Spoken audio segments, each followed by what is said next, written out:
जो जन्मा है वह मरेगा ही, चाहे वह मनुष्य हो, देव हो, पशु या पक्षी, सभी को मरना है।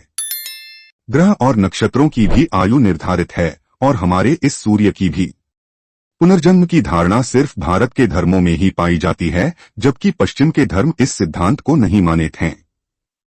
परंतु सवाल यह है कि क्या मृत्यु के बाद पुनर्जन्म मिलता है और पुनर्जन्म आखिर होता क्या है?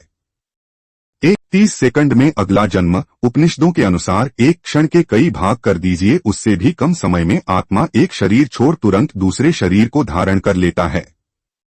यह सबसे कम समयावधि है। सबसे ज्यादा समयावधि है 30 सेकंड। परंतु पुराणों के अनुसार यह समय लंबा भी हो सकता है, 3 दिन, 13 दिन, सवा माह या सवाल साल। इससे ज्यादा जो आत्मा नया शरीर धारण नहीं कर पाती है, वह मुक्ति हेतु धरती पर ही भटकती है, स्वर्गलोक चली जाती है, पितृलोक चली जाती है या अधोलोक में गिरकर समय गुजरता है। प्राणवायु से जुड़ा संबंध। सूक्ष्म शरीर को धारण किए हुए आत्मा का स्थूल शरीर के साथ बार बार संबंध टूटने और बनने को पुनर्जन्म कहते हैं। इसका उत्तर जन्म के उत्तर में ही छिपा हुआ है। दरअसल सूक्ष्म शरीर और स्थूल शरीर के बीच जो प्राणों का संबंध स्थापित है, उसका संबंध टूट जाना ही मृत्यु है और उसका जुड़ जाना ही पुनर्जन्म है। 3. मुक्त जरूरी कर्म और पुनर्जन्म एक दूसरे से जुड़े हुए हैं।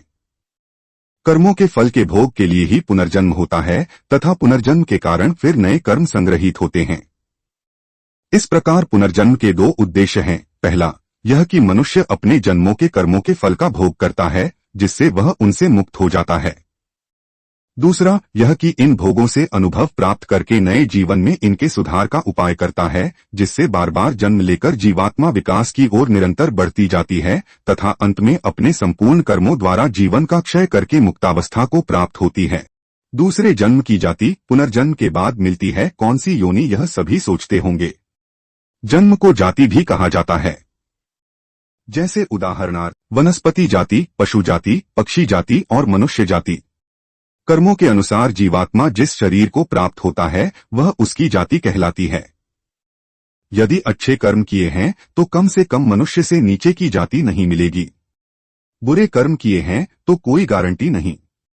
8 कारणों से लेती आत्मा पुनर्जन्म। 1. भगवान की आज्ञा से। भगवान किसी विशेष कार्य के लिए महात्माओं और दिव्य पुरुषों की आत्माओं को पुनर्जन्म लेने की आज्ञा देते हैं। 2. पुण्य समाप्त हो जाने पर संसार में किए गए पुण्य कर्म के प्रभाव से व्यक्ति की आत्मा स्वर्ग में सुख भोगती है और जब तक पुण्य कर्मों का प्रभाव रहता है वह आत्मा दैवीय सुख प्राप्त करती है। जब पुण्य कर्मों का प्रभाव खत्म हो जाता है तो उसे पुनर्जन्म लेना होता है। 3. पुण्य फल भोगने के लिए कभी कभी किसी व्यक्ति द्वारा अत्यधिक पुण्य कर्म किए जाते हैं और उसकी मृत्यु हो जाती है, तब उन पुण्य कर्मों का फल भोगने के लिए आत्मा पुनर्जन्म लेती है। 4. पाप का फल भोगने के लिए। 5. बदला लेने के लिए। आत्मा किसी से बदला लेने के लिए पुनर्जन्म लेती है।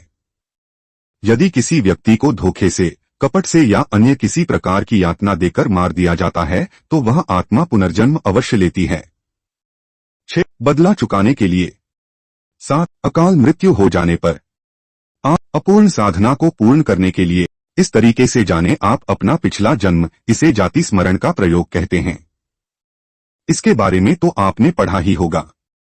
जब चित्त स्थिर हो जाए अर्थात मन भटकना छोड़कर एकाग्र होकर श्वासों में ही स्थिर रहने लगे, तब जाति स्मरण का प्रयोग करना चाहिए। जाति स्मरण के प्रयोग के लिए ध्यान को जारी रखते हुए आप जब भी बिस्तर पर सोने जाएं तब आंखें बंद करके उल्टे क्रम में अपनी दिनचर्या के घटनाक्रम को याद करें। जैसे सोने से पूर्व आप क्या कर रहे थे, फिर उससे पूर्व क्या कर रहे थे, तब इस तरह की स्मृतियों को सुबह उठने तक ले जाएं। दिनचर्या का क्रम सतत जारी रखते हुए मेमोरी रिवर्स को बढ़ाते जाएं।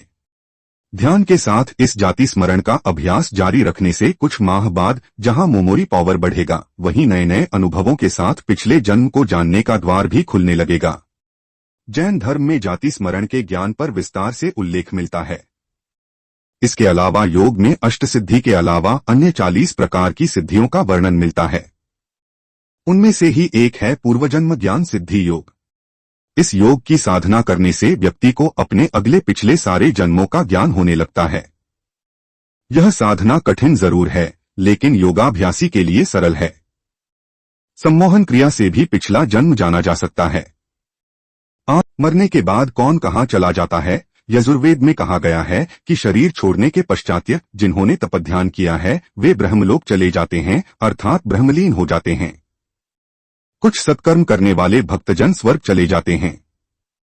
स्वर्ग अर्थात वे देव बन जाते हैं। राक्षसी कर्म करने वाले कुछ प्रेत योनि में अनंत काल तक भटकते रहते हैं और कुछ पुण्य धरती पर जन्म ले लेते हैं। जन्म लेने वालों में भी जरूरी नहीं कि वे मनुष्य योनि में ही जन्म लें। गति कई प्रकार की होती है। प्रेत्योनि में जाना एक दुर्गति है। जन्म चक्र पुराणों के अनुसार व्यक्ति की आत्मा प्रारंभ में अधोगति होकर पेड़ पौधे, कीट पतंगे, पशु पक्षी योनियों में विचरण कर ऊपर उठती जाती है और अंत में वह मनुष्य वर्ग में प्रवेश करती है। मनुष्य अपने प्रयासों से देव या दैत्य वर्ग में स्थान प्राप्त कर सकता है। वहां से पतन होने के बाद वह फिर से मनुष्य वर्ग में गिर जाता है। यदि आपने अपने कर्मों से मनुष्य की चेतना के स्तर से खुद को नीचे गिरा लिया है तो आप फिर से किसी पक्षी या पशु की योनि में चले जाएंगे। यह क्रम चलता रहता है, अर्थात व्यक्ति नीचे गिरता या कर्मों से ऊपर उठता चला जाता है। प्रारब्ध कर्म यही कारण है कि व्यक्ति को उसके कर्मों के अनुसार जीवन मिलता है और वह अपने कर्मों का फल भोगता रहता है।